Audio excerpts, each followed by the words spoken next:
Tom and Ben were sitting in the base sharing a box of wine gums when Adams burst through the wall. "He's dead. In the gym. Alex is dead." "What? Was his body there?" asked Ben. What? Yes, why? So it wasn't a creature. They normally eat their prey. "So you're saying it was one of the others?" asked Tom. "Si and Young have been missing for 2 hours now. That's long enough for them to have run a long way, and they know they can survive." "They can't have done it," said Tom. "I can't imagine either of them killing anyone, for any reason." "So where are they then?" "I refuse to believe that they killed Alex and ran off. Come on, I'm going to prove it wasn't them." "How?" asked Adams. "By getting evidence." Tom opened the door to the base and ran out. Adams and Ben followed. By the time they got out, Tom had already disappeared through the far doors. Ben listened to his fading footsteps for a few seconds, before turning to Adams and grinning. "He won't find anything, you know. I made sure of that." "What?" "I'm a tidy person. I couldn't leave bits lying around, now could I? I wasn't expecting anyone to find him for a good long while, especially after I dealt with Simon." It was you. You killed Alex." "Why?" Ben ignored Adam's question. Tom's imagination is vastly creative, much more interesting than yours. His nightmare can take over the human mind and change them, give them new purpose, new power, unlimited power. Adams had been backing away from Ben, who was still staring towards the doors through which Tom had left. Having retreated to what he decided to be a safe distance, he made a throwing motion with his empty hand, screaming a war cry as he did so. No sound came out, but a ball of energy flew across the room and shattered the pictures behind Ben, leaving a small dent in the masonry. "Clever. Using your voice as an energy source to make a kinetic energy to throw at me. That could have killed me before.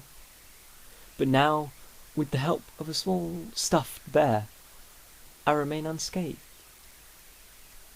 Ben turned to face Adams. Adams' attack hadn't so much as ruffled his hair.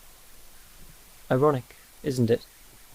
That I, the useless one, the powerless one, the one that no one cares about, the one who saves everyone over and over, the one who never gets any credit, never a reward, never, that I should be the one to rise above mere mortals and gain ultimate power.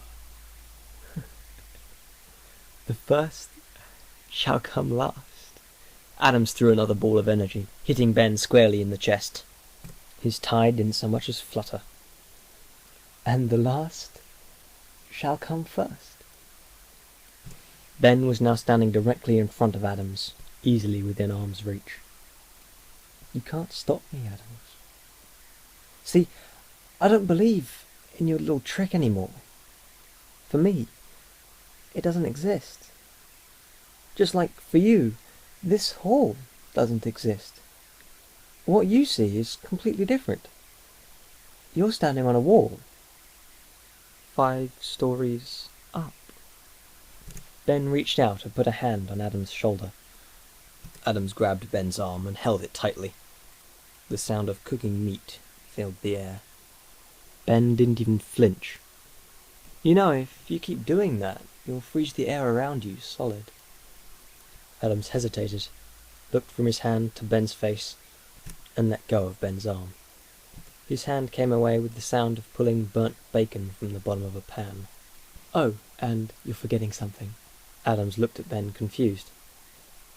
"The wall ends here." With a small shove, Ben pushed Adams off the edge. Adams made a final desperate grab for Ben's sleeves, his face contorted in fear. But Ben had stepped back. To him, it looked like Adams simply fell through the floor. He grinned. "I don't like it when people tell on me." Tom popped his head round the doors. "Hey, Ben, Adams, you coming?" Where's Adams?" Ben turned to Tom, the grin gone. "He just left. Wanted to get there first." "Oh, okay. Well, you coming?" Ben nodded and let Tom lead him from the room. Back in the base, on the table, next to Ben's chair, lay his Rubik's Cube. It was completely solved.